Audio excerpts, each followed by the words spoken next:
अब देखिए क्वेश्चंस क्या है या कौन कौन से दिए हैं। जैसे पहला क्वेश्चन आपको दिया है, answer the following questions briefly. तो अब यहां पर ब्रीफली मतलब कम जो है आपके वर्ड्स में आपको एक्सप्लेन करना है। पहला क्वेश्चन है, how does a planet differ from a star. एक प्लैनेट एक स्टार से कैसे डिफर करता है, क्या डिफरेंस होता है। दूसरा है, what is meant by solar system, हम सोलर सिस्टम से क्या समझते हैं। फिर name all the planets according to their distance from the sun. From the sun, sun से अगर हम स्टार्ट करें तो distance from the sun, nearest to farthest, एक एक करके अगर हम लोग प्लैनेट्स की बात करें तो उसको हम लोग को जो है आपके बताना है। फिर फोर्थ क्वेश्चन में है, why is the earth called a unique planet.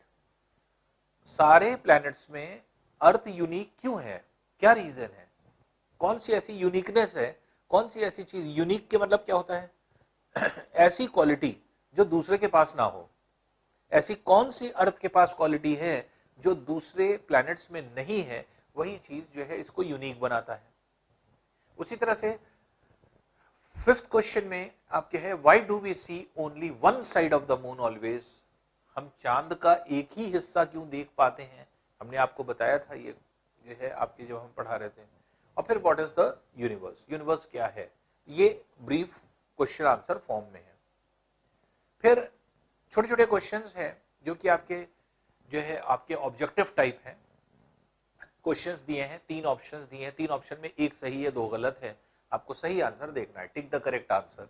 तो टिक द करेक्ट आंसर में आपके ये 5 क्वेश्चंस आपको दिए गए हैं, जिसमें the planet known as earth twin, फिर which is the third nearest planet to the sun, फिर all the planets move around the sun in a, फिर इसी तरह से the pole star indicates the direction to the asteroids are found between the orbits of क्या। तो अब ये यही चीज जो है हम लोगों को जो है आपके स्टडी करना है। इसके बाद जो है तीसरा जो पोर्शन है वो आपका है fill in the blanks. Fill in the blanks में आपको जो है इंफॉर्मेशन कुछ दी गई हैं, बीच बीच से आपके स्लॉट में आपके कुछ ऐसे टर्मिनोलॉजीज हैं, कुछ ऐसे टर्म्स हैं जो आपके हटा दिए गए हैं, उन्हीं टर्म्स को हमें यहाँ प्लेस करना है। तो जो हम लोग ने साइंटिफिकली पढ़ा है, साइंटिफिक टर्म को हम प्लेस करेंगे जिससे हमारा सेंटेंस कंप्लीट हो जाए। तो ये आपका फिल इन द ब्लैंक्स होता है। तो इस तरह से अब हम लोग जो है आपके ये 3 पार्ट हम लोगों को करने हैं, जिसमें हम लोग पहला पार्ट करने जा रहे हैं जो ब्रीफ क्वेश्चन जो जो है आपके क्वेश्चन आपको देना है ब्रीफली, उसको हम लोग एक एक करके आंसर करते हैं। तो क्वेश्चन नंबर 1 से हम लोग स्टार्ट करेंगे। तो देखते हैं क्या क्वेश्चन है। क्वेश्चन नंबर 1 है, देखिए 1 का A, how does a planet differ from a star. Planet को कैसे डिफाइन किया, स्टार को कैसे डिफाइन किया। पहली चीज, स्टार क्या था, यूनिवर्स के फॉर्मेशन में हम लोग ने स्टार पढ़ा था। स्टार वो सेलेस्टियल बॉडी था। सेलेस्टियल बॉडी मतलब जो आपके यूनिवर्स में रहती हैं बड़ी बड़ी बॉडीज, तो उनको क्या कहते हैं, सेलेस्टियल। सेलेस्टियल मतलब बहुत बिग, ह्यूज।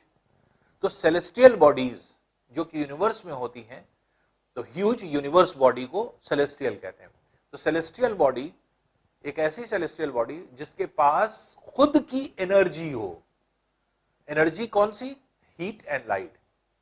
एनर्जी अगर किसी भी सेलेस्टियल बॉडी के पास खुद की है, जिसमें हीट और जो है आपके एक तरह से लाइट होती है, अगर खुद उसके पास है तो वो क्या कहलाएगा, स्टार्स। तो जितनी ऐसी सेलेस्टियल बॉडीज हैं जिसके पास खुद की एनर्जी हो, खुद की एनर्जी किस फॉर्म में है, energy in the form of heat, energy in the form of light. तो हीट और लाइट के फॉर्म में अगर एनर्जी वो कंटेन कर रहा है तो वो क्या होगा, वो कहलाएगा स्टार। स्टार्स जब ठंडे होते हैं तो उससे कुछ मटेरियल लिबरेट होता है, और मटेरियल लिबरेट होकर के कम मटेरियल होता है, जल्दी ठंडा हो जाता है। जब ठंडा हो जाता है तो हम लोग क्या करते हैं, ठंडा होने के बाद जो है उसको सॉलिडिफाई हो जाता है, और सॉलिडिफाई होकर के जो है वही जो है आपके स्टार के चारों तरफ घूमने लगता है। स्टार के जब चारों तरफ घूमने लगता है उसी को हम लोग प्लैनेट्स कहते हैं। तो प्लैनेट्स क्या है, सॉलिडिफाइड फॉर्म है, जबकि स्टार क्या है, गैसियस फॉर्म है, गैस का जो है हिस्सा है। तो पहली चीज तो ये कि गैस का गोले से जो निकली हुई चीज थी ठंडी हो गई, ठंडी होकर के जैसे हमारी अर्थ है, अर्थ ठंडी होकर के आपके एक ठोस गोला हो गया, तो ये आपके सॉलिड हो गया। स्टार क्या है, लिक्विड है। स्टार के पास अपनी एनर्जी है, क्या प्लैनेट के पास अपनी एनर्जी होती है, नहीं होती। प्लैनेट के पास अपनी सेल्फ एनर्जी नहीं होती, सॉलिड होता है, और जबकि स्टार गैसियस स्टेट में होता है। तो इसको लिखेंगे कैसे, देखिए आंसर क्या होगा इसका। तो आंसर हम दे सकते हैं stars have their own heat and light. Stars वो होते हैं जिनके पास खुद की हीट और लाइट होती है, which they emit in large amount, जो अपने अंदर से निकालते हैं। एमिट करने का मतलब क्या होता है, निकालना। जो अपने अंदर से निकालते हैं, एमिट करते हैं बहुत लार्ज अमाउंट में, तो ज्यादा से ज्यादा रोशनी निकालते हैं, ज्यादा से ज्यादा हीट निकालते हैं। Whereas the planets do not have any heat or light of its own. Planet के पास, प्लैनेट्स वो हैं जो जिनके पास हीट और लाइट अपनी नहीं होती। ये एक कॉन्साइज वे में, क्योंकि ब्रीफली कहा गया था, इसलिए हीट के फॉर्म में आपने आंसर दे दिया। लेकिन क्या ये कंप्लीट आंसर है? आप इलैबोरेट करेंगे तो ये कंप्लीट आंसर नहीं है। आपको ये भी बोलना पड़ेगा कि प्लैनेट क्या है। वो प्लैनेट एक ऐसा हिस्सा है जो स्टार से निकला है, स्टार से निकल करके ठंडा हो गया है, सॉलिडिफाई हो गया है। तो planets are solid in state, तो जो उनका स्टेट होता है वो सॉलिड होता है, और जबकि स्टार्स का जो स्टेट होता है वो क्या है, गैसियस फॉर्म में होता है, तो गैस का गोला होता है। तो स्टार गैसियस स्टेट में होते हैं, जबकि स्टार से ही निकल करके प्लैनेट्स बनते हैं। तो जो प्लैनेट्स बनते हैं वो जो है आपके एक तरह से सॉलिड होते हैं। तो आप सिर्फ इतना ही लिखेंगे क्योंकि ब्रीफली दिया गया है, तो ये सफिशिएंट आंसर है कि stars have their own heat and light which they emit in large amount, whereas the planets do not have any heat or light of its own. तो ये हमारे पहले वाले क्वेश्चन का आंसर हो जाता है। नेक्स्ट आते हैं क्वेश्चन नंबर 2, देखिए क्या है, what is meant by the solar system। अब यहां बात आ रही है सोलर सिस्टम। अब सिस्टम क्या है? एक ऐसा सिस्टम, एक ऐसी जो है आपके एक तरह से आप ये कह सकते हैं एक ऐसी टर्मिनोलॉजी है जो ये डिफाइन करती है कि एक कोई भी चीज जो हो रही है वो आपके एक रेगुलर वे में हो रही है। जब कोई चीज रेगुलर वे में होती है तो उसको हम कहते हैं सिस्टम बन गया। तो जब हम कहते हैं सोलर सिस्टम, इसके मतलब एक रेगुलराइज्ड वे में कुछ ना कुछ बन गया है। तो सोलर सिस्टम की जब हम बात करेंगे तो एक जो है आपके एक तरह से इसकी बात करेंगे कि कोई स्टार अगर है तो वो स्टार अपने प्लैनेट्स के साथ किस तरह से रहता है, किस सिस्टम में रहता है, और उस सिस्टम में प्लैनेट्स कैसे उसके चारों तरफ रिवॉल्व करते हैं या रोटेशन करते हैं, या प्लैनेट्स के चारों तरफ जो है सैटेलाइट कैसे रोटेट करते हैं। तो ये जो है आपके एक चीज हो जाती है जो कि सोलर सिस्टम में होती है।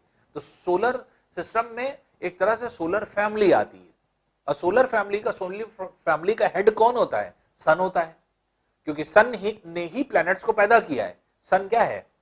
स्टार क्या है? स्टार हमने अपने स्टार का जैसे नाम दे दिया सन, तो इसका मतलब स्टार जो है वो हेड होता है सोलर फैमिली का, और जो है आपके प्लैनेट्स उसके चारों तरफ होते हैं, प्लैनेट्स होते हैं, और प्लैनेट्स के फिर आपके जो है चारों तरफ मूव करते हैं जो कि सैटेलाइट होते हैं। तो इस तरह से अगर हम कहें तो सोलर सिस्टम को कैसे हम लोग डिफाइन करेंगे, या क्या आंसर होगा? The sun, 8 planets, satellites and some other celestial bodies known as asteroids and meteoroids form the solar system। तो पूरे सोलर सिस्टम को अगर हम डिफाइन करेंगे तो क्या होगा? सन, 8 planets, सारी सैटेलाइट्स जितनी हैं वो, सैटेलाइट्स के अलावा सम सेलेस्टियल बॉडी जिसके बारे में हम लोग ने पढ़ा था, एस्टेरॉइड्स और मेटीरियॉइड्स। तो मेटीरियॉइड जो होते हैं और एस्टेरॉइड्स जो होते हैं ये भी हम लोग पढ़ चुके हैं। तो इन सब को मिला करके, क्योंकि ये सब क्या है, ये सोलर फैमिली के हिस्से होते हैं, तो उसी सोलर फैमिली में ही रहते हैं। तो ये जो है आपके एस्टेरॉइड्स, मेटीरियॉइड्स, सन, 8 प्लैनेट्स, सैटेलाइट, ये सारी चीजें मिलकर के क्या बनाती हैं? Solar system. तो हमारा आंसर क्या हो जाएगा? आंसर के फॉर्म में the sun, 8 planets, satellites and some other celestial bodies known as asteroids and meteoroids form the solar system। यही पूछा गया था कि सोलर सिस्टम कौन बनाता है, व्हाट इज सोलर सिस्टम। तो सोलर सिस्टम इन सब चीजों को मिला करके जो भी सिस्टम बना है वो क्या कहलाता है? आपके solar system. Now third question है, देखिए, name all the planets according to their distance from the sun. आपको ध्यान होगा हमने आपको डायग्राम बनाया था हमने, जो है आपको जो है एक तरह से पूरा डायग्राम में आपको वीडियो में आपको सेंड किया था, और वीडियो आपने देखा था कि उसमें क्या था कि सन से अगर हम दूर चलते चले जाएं तो सन के नियरेस्ट जो प्लैनेट होता है वो कौन है? मरकरी। मरकरी के बाद फिर होता है वीनस, वीनस के बाद फिर होता है अर्थ, अर्थ के बाद मार्स, मार्स के बाद जुपिटर, जुपिटर के बाद सैटर्न, सैटर्न के बाद यूरेनस, और यूरेनस के बाद लास्ट में जाकर के नेपच्यून, जो सबसे बाहर ऑर्बिट में होता है। तो ये आपके एक तरह से जो है सन से डिस्टेंस के अकॉर्डिंग जो है आपको प्लैनेट्स को अरेंज करना है। तो प्लैनेट्स अरेंज हुए according to the distance from the sun. तो Mercury, Venus, Earth, Mars, Jupiter, Saturn, Uranus, Neptune. तो ये जो है आपके 8 प्लैनेट्स हो जाते हैं। अब इसको आंसर के फॉर्म में देखिए कैसे लिखेंगे। There are 8 planets in our solar system in order of their distance from the sun. They are Mercury, Venus, Earth, Mars, Jupiter, Saturn, Uranus and Neptune. तो ये आपके आंसर हो जाएगा कि there are 8 planets in our solar system in order of their distance from the sun. They are Mercury, Venus, Earth, Mars, Jupiter, Saturn, Uranus and Neptune. तो ये जो है आपके प्रॉपर आंसर होगा, और इसी प्रॉपर आंसर को आपको देना होगा कि अकॉर्डिंग टू द सन क्या है। ठीक है, नेक्स्ट है देखिए, why is the earth called a unique planet? Earth एक यूनिक प्लैनेट क्यों है? क्या वजह है कि ये यूनिक प्लैनेट है? यूनिकनेस हम क्यों कहेंगे? देखिए, यूनिकनेस का मतलब ये होता है कि ऐसी चीज किसी के पास हो जो किसी के पास ना हो। भाई अर्थ है, अर्थ की तरह बहुत सारे प्लैनेट्स हैं, अर्थ के पास एटमॉस्फेयर है, बहुत सारी जगह पर एटमॉस्फेयर है, अर्थ के पास वाटर है, बहुत सारी जगह पर वाटर एग्जिस्ट करता है या करता था, हर चीज है। लेकिन लिथोस्फीयर जो रॉक का सरफेस होता है वो लिथोस्फीयर कहलाता है। लिथो मतलब होता है रॉक्स। एटमॉस्फेयर और हाइड्रोस्फीयर वाटर, तो लैंड, वाटर, एयर मिल करके एक ऐसा रीजन बनाती है जिस जहां पर लाइफ एग्जिस्ट करती है। तो एक ऐसा रीजन बनाएगी जहां पर तीनों चीजें मौजूद रहेंगी, लैंड भी रहेगा, एयर भी रहेगा, वाटर भी रहेगा और लाइफ रहेगी। ऐसी जगह को क्या कहा जाता है? बायोस्फीयर, लाइफ का रीजन बायोस्फीयर। अर्थ पर बायोस्फीयर मौजूद है जो किसी जगह नहीं है। अब बायोस्फीयर होने की वजह क्या है? वाटर और एयर, ये दो ऐसी चीज है, वाटर और ऑक्सीजन। तो ऑक्सीजन एक ऐसी चीज है जिसकी वजह से वाटर भी है, क्योंकि वाटर को जब आप लिखते हैं तो H2O, H2O मतलब हाइड्रोजन और ऑक्सीजन से मिलकर के ही वाटर बना है। तो ऑक्सीजन है, इसके मतलब हम लोग रेस्पिरेशन कर रहे हैं, हम लोग जिंदा हैं, चाहे हम लोग हो, चाहे जो है आपके पेड़ पौधे हो, चाहे वो एनिमल्स हैं, प्लांट्स हैं, बर्ड्स हैं, सभी जो है रेस्पायर कर रहे हैं, जिंदगी है उसी की वजह से। और ऑक्सीजन की वजह से ही वाटर है। वाटर भी इनडायरेक्ट वे में एक तरह से हमें लाइफ प्रोवाइड करता है। यही यूनिकनेस है। तो इसी चीज को हम कैसे एक्सप्रेस करेंगे? Why is the earth called a unique planet? तो हम लोग लिखेंगे conditions favourable to support life are probably found only on the earth. Life support करने वाली जो कंडीशन है जिसमें लाइफ रह सकती, जिंदगी रह सकती है, तो जिंदगी को सपोर्ट करने वाली जो फेवरेबल कंडीशंस हैं वो सिर्फ अर्थ पर मौजूद हैं, कह रहा है, found on the earth. It has water and air which are very essential for our survival. Water और एयर दो ऐसी चीजें हैं जो हमारे सर्वाइवल के लिए बहुत जरूरी हैं। The air has life supporting gases like oxygen. Air में क्या है? ऑक्सीजन है जो लाइफ सपोर्टिंग गैस है। Because of these reasons the earth is a unique planet in the solar system. तो सोलर सिस्टम में ये यूनिक प्लैनेट क्यों है? इसी वजह से है क्योंकि एयर भी है, वाटर भी है, लाइफ है, जिसकी वजह से तो लाइफ सपोर्टिंग सिस्टम जो है आपके बना हुआ है अर्थ पर, जो कि किसी भी प्लैनेट पर नहीं है। तो इस वजह से ये क्या है, एक यूनिक प्लैनेट के फॉर्म में पाया जाता है। तो यूनिकनेस क्यों है, दिमाग में बैठा लीजिए। यूनिकनेस इसलिए है, जो चीज अर्थ पे पाई जा रही है वो कहीं नहीं पाई जा रही, वो सबसे बड़ी चीज क्या है, जिंदगी, लाइफ। और लाइफ को सपोर्ट करने वाली जो चीज है वो क्या है, एयर, दैट इज ऑक्सीजन, और वाटर। ये दो बहुत एसेंशियल चीज है, दोनों साथ कहीं पर नहीं मिल रही है। कहीं पर अगर वाटर के ट्रेसेस मिल रहे हैं तो वहां से ऑक्सीजन पूरी तरह से गायब है, ऑक्सीजन ज्यादा मात्रा में नहीं है, बहुत इतनी मात्रा में नहीं है कि लाइफ एग्जिस्ट हो जाए, लाइफ सपोर्टिंग नहीं है। तो लाइफ सपोर्टिंग, जहां पे लाइफ सर्वाइव कर जाती है, तो वहां पे क्या है, वहां पे आप ये कह सकते हैं सिर्फ यूनिकनेस अर्थ पर है कि जहां पर जो है एक तरह से एडुकेट जो है आपके एक तरह से क्वांटिटी में जितना आपको चाहिए आपके ऑक्सीजन, उतना ऑक्सीजन है, प्लस वाटर भी उतना है। तो ऑक्सीजन और वाटर की एक एप्रोप्रिएट मात्रा, एक एप्रोप्रिएट क्वांटिटी जो जितनी रिक्वायर्ड रहती है एक लाइफ के लिए, वो एग्जिस्ट कर रही है, और जो दूसरी जगह एग्जिस्ट नहीं कर रही है। इसीलिए अर्थ क्या है, एक यूनिक प्लैनेट के फॉर्म में पाया जाता है। नेक्स्ट क्वेश्चन है, देखिए, why do we see only one side of the moon always? एक साइड ही हम क्यों देख पाते हैं? देखिए, सिंपल सा आंसर हमने आपको बताया था। अब इसको हम एक्सपेरिमेंटली दिखा दें तो आपको बहुत आसानी से समझ में आ जाएगा। जैसे फॉर एग्जांपल मान लीजिए मून है, ये आप हिस्सा देख रहे हैं, आप सामने हैं, यहां देख रहे हैं, और ये मून ऐसे जो है रेवोल्यूशन भी कर रहा है और अपने एक्सेस पे रोटेशन भी कर रहा है। तो जितना उसका हिस्सा है, जैसे मान लीजिए सपोज कर लिए ये मून है, अब मून का ये ब्लू वाला बड़ा पार्ट आप देख पा रहे हैं, तो ये मून ऐसे रिवॉल्व भी कर रहा है अर्थ के चारों तरफ और अपने एक्सेस पर रोटेट भी कर रहा है। तो ये एक रेवोल्यूशन जो करता है वो लगभग 28 दिनों में, 28 डेज, 27 डेज 6 आवर्स और कुछ जो है आपके आवर्स होते हैं, जिसको आप 27 डेज भी लिख देते, कहीं पे 28 अप्रोक्सीमेट डेज भी लिखा जाता है। तो 28 दिन लगभग लगते हैं, 28वां दिन लग जाता है एक रेवोल्यूशन करने में, तो एक बार रेवोल्यूशन करके आने में।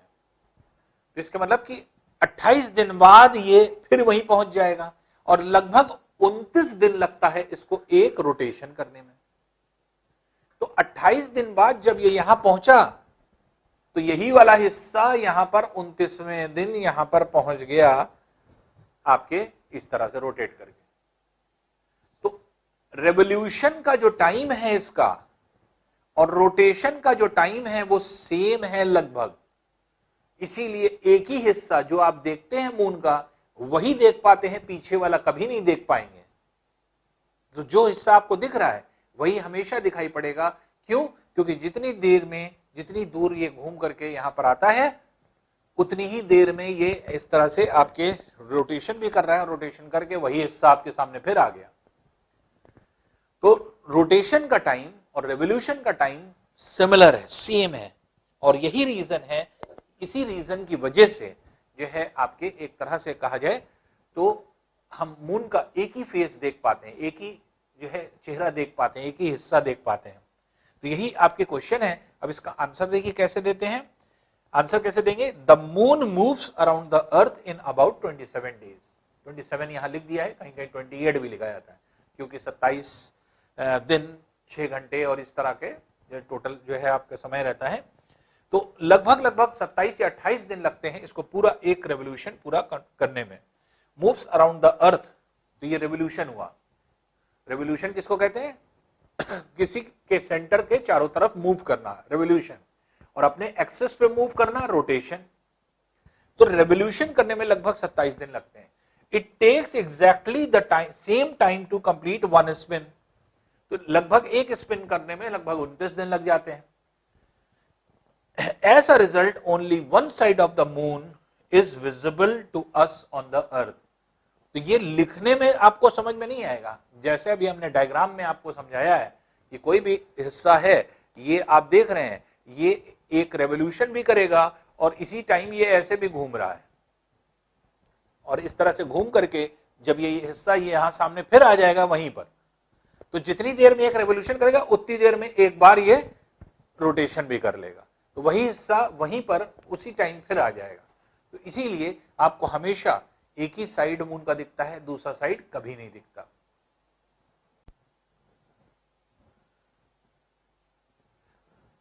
नेक्स्ट क्वेश्चन है what is the universe.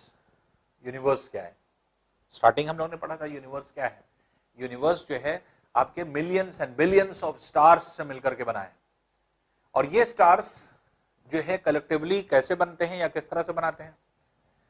Stars का ग्रुप जो एक साथ परफॉर्म करता है और एक जगह पर रहता है और एक साथ ग्रुप का फॉर्मेशन किया होता है, उसको हम लोग क्या कहते थे? गैलेक्सीज। जैसे हमारी आकाशगंगा, तो गैलेक्सी का हिस्सा जो आकाशगंगा के फॉर्म में हमने आपको बताया था। तो गैलेक्सी की बात अगर हम कर रहे हैं तो गैलेक्सी क्या है? ग्रुप ऑफ स्टार्स, और उस ग्रुप ऑफ स्टार्स को गैलेक्सी हम बोल रहे हैं। और इस तरह के ग्रुप ऑफ स्टार्स जो है आपके इनफाइनाइट है, बहुत हैं। तो इस तरह के जितने ग्रुप्स, ढेर सारी गैलेक्सीज मिलकर के पूरे यूनिवर्स का फॉर्मेशन कर देती है, और यूनिवर्स स्पाइरल शेप में है जैसे हमने आपको बताया था, और 7 स्पाइरल्स मिलकर के पूरे गैलेक्सी को बनाते हैं। एक स्पाइरल ही आदमी नहीं घूम सकता, जीवन निकल जाएगा जो है आपके घूमते घूमते, लेकिन कभी एक स्पाइरल नहीं घूम सकता, तो 7 तो बहुत बड़ी चीज है।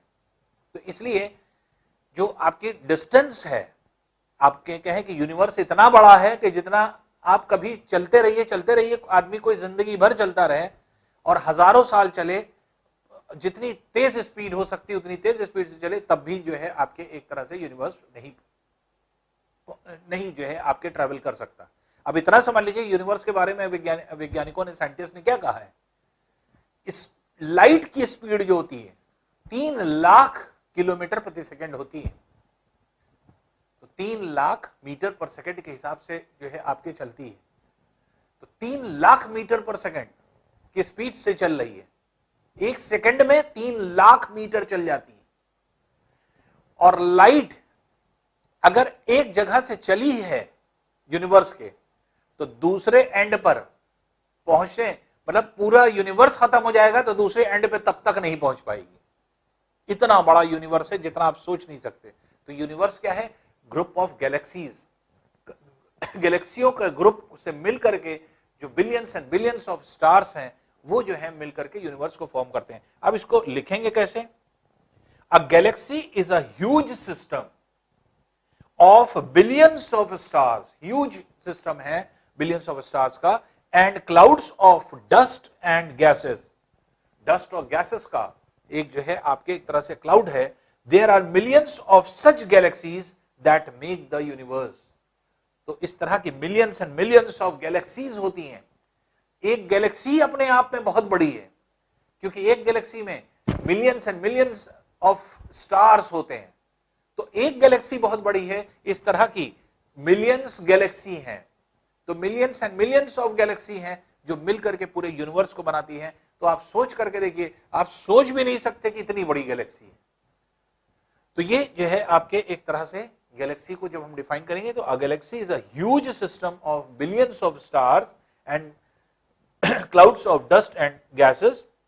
They are millions of such galaxies that make the universe. मतलब यूनिवर्स का कोई एंड नहीं है, कोई एंड नहीं है, यहां से यहां तक ये नहीं है।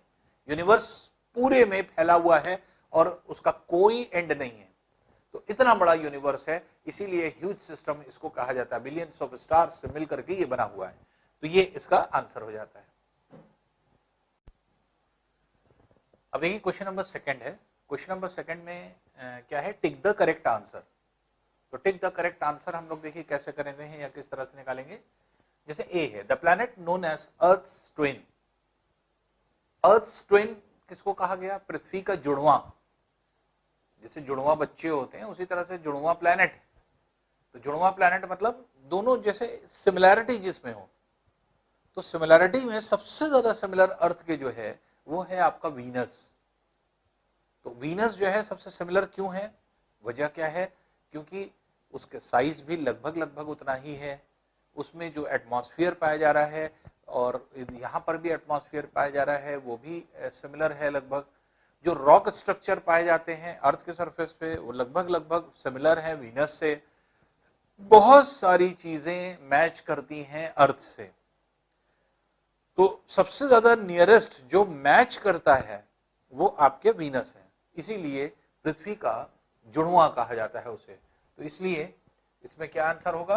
The planet known as earth twin is A, Jupiter है नहीं, सैटर्न है नहीं, इसके मतलब क्या हो जाएगा? ये हो जाएगा वीनस। तो वीनस जो है इसका आंसर होगा। नेक्स्ट है देखिए, which is the third nearest planet to the sun?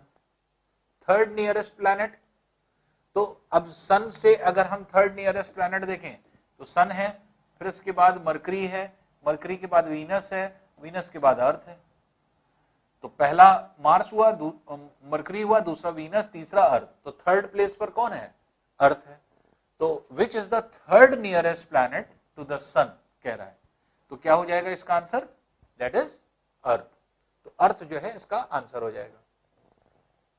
फिर all the planets move around the sun in a, इसके पाथ की बात हो रही है। तो जितने भी प्लैनेट्स हैं वो सन के चारों तरफ कैसे मूव करते हैं? अगर सन है तो सन के चारों तरफ कैसे करते हैं? रेक्टेंगुलर पाथ में, सर्कुलर पाथ में, इलोंगेटेड पाथ में। तो सर्कुलर पाथ क्या हो जाएगा? सर्कुलर पाथ ऐसे, सन ये है, रेक्टेंगुलर पाथ ऐसे, प्लैनेट्स ऐसे चलते हैं सन के चारों तरफ, और सन के चारों तरफ इलोंगेटेड पाथ ही हो जाएगा। इलोंगेटेड के मतलब ये कि एक तरफ लंबा है और इधर की तरफ इसकी डिस्टेंस कम है, तो ये कहलाएगा इलोंगेटेड पाथ। तो इसको लेंथ से बढ़ा दिया गया है। तो क्या इस पाथ पर प्लैनेट्स चलते हैं या इस पाथ पर चलते हैं या फिर ऐसे चलते हैं? तो ये जो प्लैनेट्स हैं ये अगर आप देखेंगे तो इलोंगेटेड पाथ में चलते हैं। जितने भी प्लैनेट्स होते हैं या जितने भी आपके एक तरह से सैटेलाइट हैं सब इलोंगेटेड पाथ में चलते हैं। तो इसलिए all planets move around the sun in elongated path. तो थर्ड वाला इसका आंसर हो जाएगा। फिर नेक्स्ट है, the pole star indicates the direction to the, हमने आपको बताया था सप्तऋषि जब हम लोग पढ़ा रहे थे, कॉन्स्टेलेशन जब हम लोग ने सप्तऋषि देखा था, तो सप्तऋषि जब हम लोग देख रहे थे तो वहां पर हम लोग ने देखा था कि जब जो सप्तऋषि का आपके ये बनता था,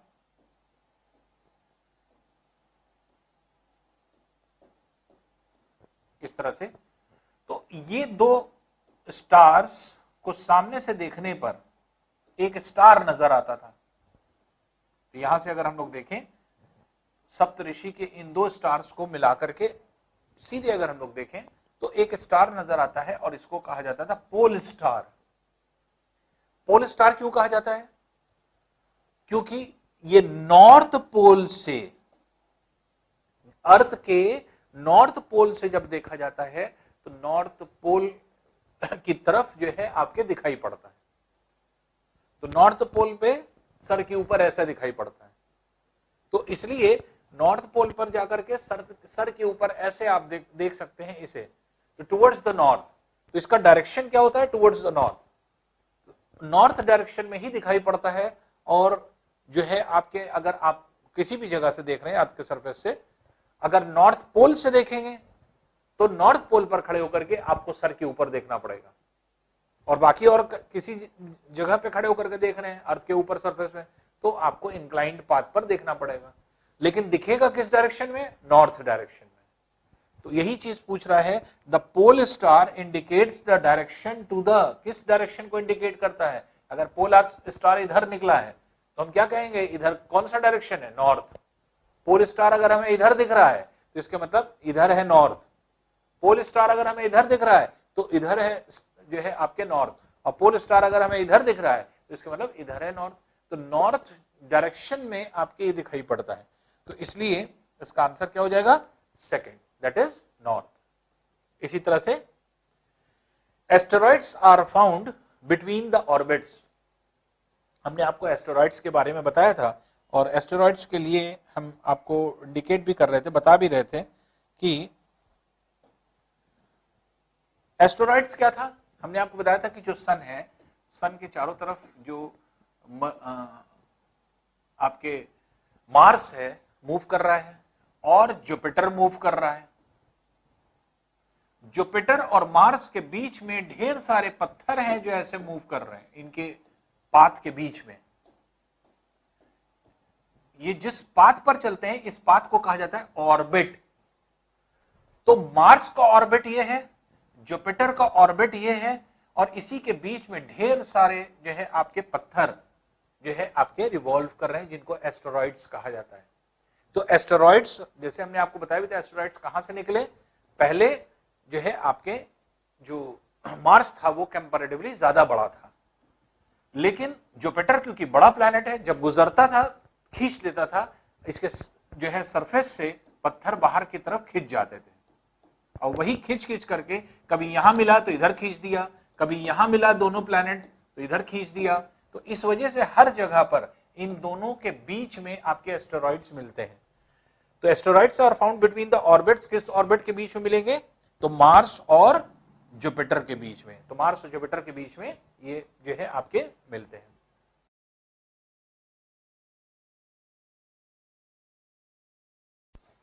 अब देखिए तीसरा पार्ट, थर्ड पार्ट क्या है, फिल इन द ब्लैंक्स। तो फिल इन द ब्लैंक्स में देखिए क्या है, जैसे कह रहा है a group of dash forming various patterns is called a. Pattern की बात कर रहा है, डिफरेंट पैटर्न्स जो बनाते थे उसको क्या कहा जाता है। तो डिफरेंट पैटर्न, तो ये ग्रुप ऑफ क्या थे, स्टार्स थे। ग्रुप ऑफ स्टार्स जो किसी एक शेप को बनाते थे, जैसे जो है उर्सा मेजर हम लोग ने पढ़ा था, पोल बियर शेप में, या फिर जोडियक साइन हम लोग ने पढ़ा था। जोडियक साइन में ढेर सारे जो आपके ये साइन होते हैं, सैजिटेरियस है, टॉरस है, लियो है, एक्वेरियन है ना, वर्गो है। तो ये सब जितने भी आपके जो जोडियक साइन आपने पढ़ा, तो एक स्पेसिफिक शेप को रिप्रेजेंट करता है। तो जो शेप बनता है या पैटर्न बनता है, कोई पैटर्न बन जाता है, उसी पैटर्न को क्या कहा जाता था, ग्रुप ऑफ स्टार जो एक पैटर्न बना लेते थे उसे क्या कहते थे, उसे कहते थे कॉन्स्टेलेशंस। कॉन्स्टेलेशंस। तो अब आपका सेंटेंस क्या हो गया, पूरा हो गया। A group of stars forming various patterns is called a constellation. तो यहां कॉन्स्टेलेशन होगा, एस नहीं होगा। नेक्स्ट है देखिए सेकेंड है अ huge system of star is called. Huge system of star is called, बहुत ज्यादा ढेर सारे स्टार्स का कलेक्शन अगर हम कहें तो वही क्या है, वही हमारा यूनिवर्स है। तो यूनिवर्स को अभी हम लोगों ने बात की, यूनिवर्स कैसे बना है, छोटी छोटी गैलेक्सीज से मिलकर के बना, मिलियंस ऑफ गैलेक्सीज मिलकर के जो है ह्यूज जो है आपके स्टार्स को बनाती हैं। तो ये जो है आपके huge number of stars combined to make a universe। तो ये क्या है, a huge system of star is called universe।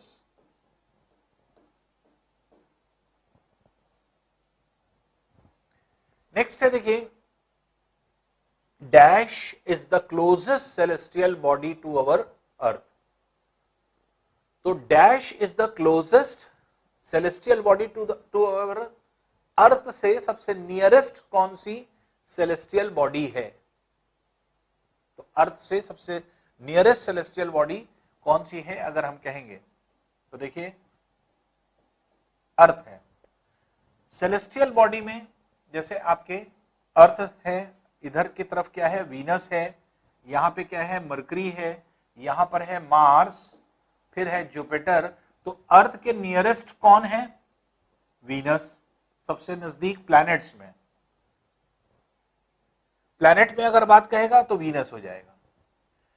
और सेलेस्टियल बॉडी में मून भी आता है, तो इसलिए मून भी हो सकता है।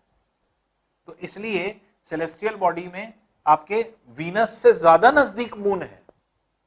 तो अगर कहा जाता है कि जो सेलेस्टियल बॉडी की बात अगर कर रहे हैं हम लोग, तो सबसे नियरेस्ट जो है अर्थ के, तो वो आपके क्या हो जाएगा, वो मून हो जाएगा, जो यहां पर हम लोग लिखते हैं।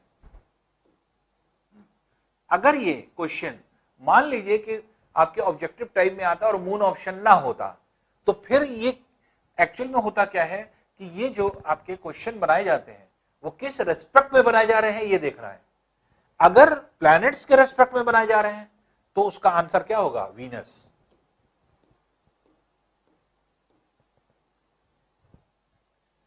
अगर हम प्लैनेट्स के रेस्पेक्ट में बनाए, मान लीजिए वन वर्ड आंसर दिया और 3 प्लैनेट्स का नाम दे दिया, हमने दे दिया वीनस, दे दिया मार्स, दे दिया मरकरी, दे दिया, तो आंसर में आप क्या लगाएंगे, आप वीनस को लगाएंगे। तो और मून जो है, मून भी एक सेलेस्टियल बॉडी है। तो सेलेस्टियल बॉडी के मतलब जो भी जो है यूनिवर्स में पाई जाने वाली बड़ी बॉडी, जो कि आपके एक तरह से in the form of star हो या प्लैनेट्स हो, in the form of satellite हो, ये सब सेलेस्टियल बॉडीज हैं। तो इसलिए अर्थ के सबसे नियरेस्ट मून है, और अगर अर्थ से सबसे नियरेस्ट प्लैनेट कहा जाए तो वीनस है। तो इसमें वीनस के साथ साथ मून को भी ऐड कर लीजिएगा। वीनस दिया हुआ है आपके आंसर में, लेकिन मून को भी ऐड कर लीजिएगा। अगर फिल इन द ब्लैंक्स आता है तो आप मून लिखिएगा, और अगर वन वर्ड आंसर है तो अपने आप क्लियर हो जाएगा। 3 ऑप्शन जो दिए रहेंगे उसमें अगर मून दिया है तो आंसर मून ही होगा। वीनस दिया हो चाहे ना दिया हो, आंसर मून ही होगा। लेकिन अगर मून नहीं दिया है, मान लीजिए कि प्लैनेट्स के रिस्पेक्ट में अगर कह दिया जाएगा, तब आंसर क्या हो जाएगा, वीनस हो जाएगा। तो दोनों हो सकता है आपके, ये डिपेंड करेगा कि आपको क्या चीज दी जा रही है। तो अभी क्या है कि वीनस आप कह सकते हैं प्लैनेट वाइज, लेकिन आप आंसर क्या टिक करेंगे, मून को ही लिखेंगे। मून इज द नियरेस्ट जो है celestial body to the earth. Next है देखिए D, dash is the third nearest planet to the sun. Sun के थर्ड नियरेस्ट प्लैनेट, सन अगर ये है तो सन से नजदीक, सबसे नजदीक मरकरी, फिर वीनस, फिर अर्थ। तो पहले प्लेस पर मरकरी, दूसरे प्लेस पर वीनस, तीसरे प्लेस पर कौन आ गया, अर्थ। और यही कह रहा है कि dash is the third nearest planet to the sun. Sun से देखना है आपको, तो अर्थ हो जाएगा यहां पे आंसर। तो इसका आंसर क्या होगा, अर्थ। ठीक है। ई है planets do not have their own. Planets के पास क्या नहीं होता।